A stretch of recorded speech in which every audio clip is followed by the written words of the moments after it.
மச்சி ஜாலியா இருக்கா? என் லவ்வரை நினச்ச மாமே. அதான் மாமே, லவ் பண்ணுறப்போ எங்கள் ஆளுக்கு துணி எடுத்து கொடுப்பேன். அவளுக்கு வேணான்னு என்ன எடுத்து சொல்லுவா. இப்போ கல்யாணம் பண்ணின்னு இருந்தேன். ஒரு ஃபங்க்ஷனுக்கும் ஒரு புடவை கட்டி என்னை சாவடிக்கிறேன்.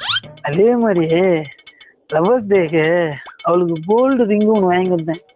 எனக்கு கோல்டே பிடிக்காதுன்னு சொல்லிட்டேன். இப்போ கல்யாணம் பண்ணின்னு அவள் மாதம் எனக்கு ஜிஆர்டி கூப்பிட்றேன். லவ் பண்ணும்போது எங்கால ஹோட்டலுக்கு கூட்டின்னு போவேன். எனக்கு செலிவே வைக்கக்கூடாதுன்னு அவள் வெறும் தயிர் சாதம் சாப்பிட்டு என்ன.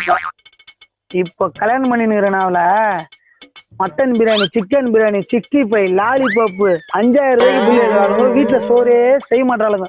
இப்போ கூட சிக்கன் ரைஸ் வேணா சொல்லிக்கிறான். மச்சி இப்பேற்பட்ட பொண்ணு எங்க தான் இருக்குது? எங்கே இல்லை மாமே, என் வீட்டில் தான் இருக்கிறான்.